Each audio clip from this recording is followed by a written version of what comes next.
Hello दोस्तों, मैं आपका दोस्त और होस्ट एडवोकेट दिनेश कुमार सिंह, लेखक, मोटिवेशनल कानूनी सलाहकार और कवि बोल रहा हूँ। मैं मेरे चैनल एडवोकेसी एडवाइस में आपका स्वागत है।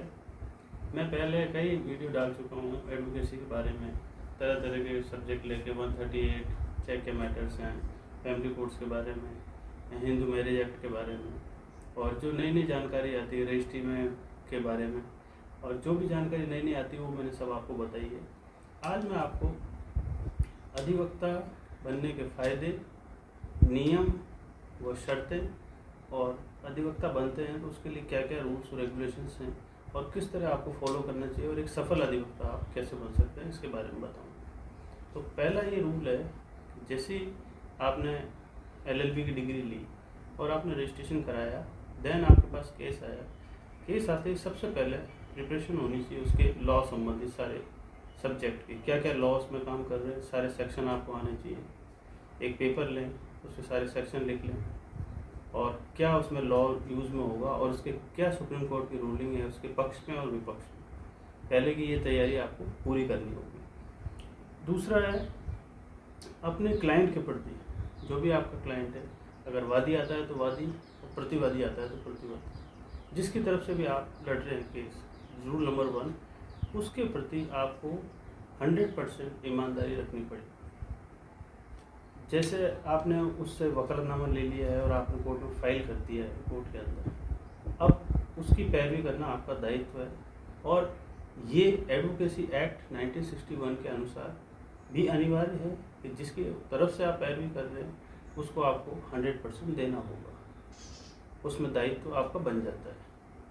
और क्लाइंट का भी ये दायित्व बनता है कि जो फीस आपने तय की है वो वकील साहब को वो देंगे। दूसरा है, जैसे ही आपने वो केस लिया, लॉ स्टडी कर ली, सारे सेक्शंस, रूल सब देख लिया आपने, सुप्रीम कोर्ट की रूलिंग भी देख ली, उसके फैक्ट सब पढ़ लिए, तब देन आपको वो फाइल बनानी होगी। उस फाइल में सारे जो भी संबंधित पत्रावली संबंधित दस्तावेज है वो सब आपको अपने पास भी रखने होंगे।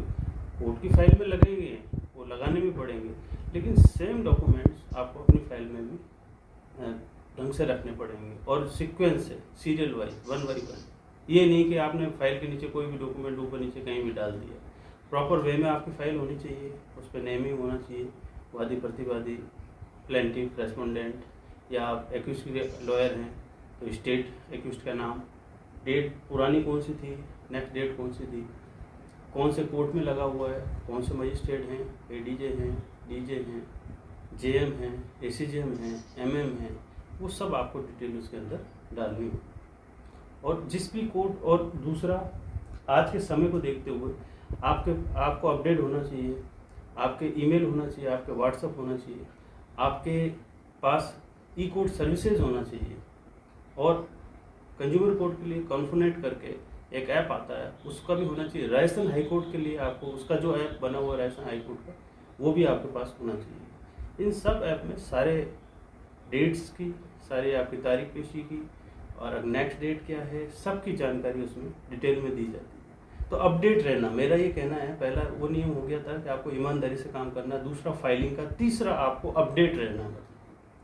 आज का वर्तमान युग ये है कि अगर आप अपडेट नहीं रहे तो बहुत पीछे रह जाएंगे। इसलिए आपको सारे अपडेशन, समय के साथ अगर आप नहीं चले तो दूसरे लॉयर आपसे आगे निकल जाएंगे, और उस आगे बढ़ने के लिए आपको बराबर उस जो धारा है उसके साथ चलना होगा। तो इसलिए सभी चीज़ें आपको, जो फ़ोन है वो आपका हथियार बन जाएगा आज के समय को लेकर। जो मल्टीमीडिया फ़ोन है, स्मार्टफोन, पहले कहते थे किसी काम नहीं आ रहा कुछ भी, तो इसके सदुपयोग भी हैं, तो आप इसके सदुपयोग लें। सारी जो भी आप कोर्ट में जाने, जब आप पैरवी करके आ जाते हैं उसके बाद आप घर पे ऑफिस में जब भी बैठते हैं सारी पेशियाँ देख लें, आप सब अपडेशन ले लें, उसको फीड कर लें, माई डायरी इसमें मेंटेन कर लें, कोई नोट्स बना के रखें आप, जो भी वो शॉर्ट नोट्स वगैरह सब आपके काम आ सकते हैं। और सारी फाइल को अपडेट रखना, जैसे कोई डॉक्यूमेंट है तो उसको एक दिन पहले क्लाइंट को फ़ोन कर दिया आपने और उसको बुला लिया कोर्ट के अंदर, सब ये डॉक्यूमेंट मेरे को सबमिट कर दिया। अच्छा, इसके नियम और शर्तें क्या है, जैसे आपने एक क्लाइंट से फीस ली और आप उसकी पैरवी कर रहे हैं, तो आप उसी केस में दूसरे क्लाइंट से फीस लेके उसी की पैरवी नहीं कर सकते। ये बहुत बड़ा नियम है। कई बार कई लॉयर्स क्या करते हैं, एक बार एक केस में उसके भाई की तरफ से लड़ लेते हैं और दूसरे केस में वो दूसरे भाई की तरफ से लड़ लेते हैं उसी केस में, तो ऐसा पॉसिबल नहीं है।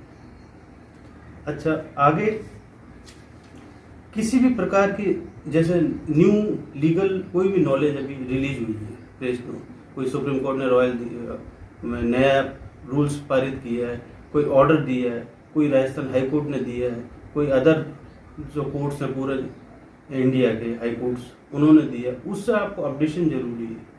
क्या वर्तमान में हुआ, किस तरह के लॉज में चेंज आ रहे हैं, वो सारी अपडेशन आपके पास होनी चाहिए।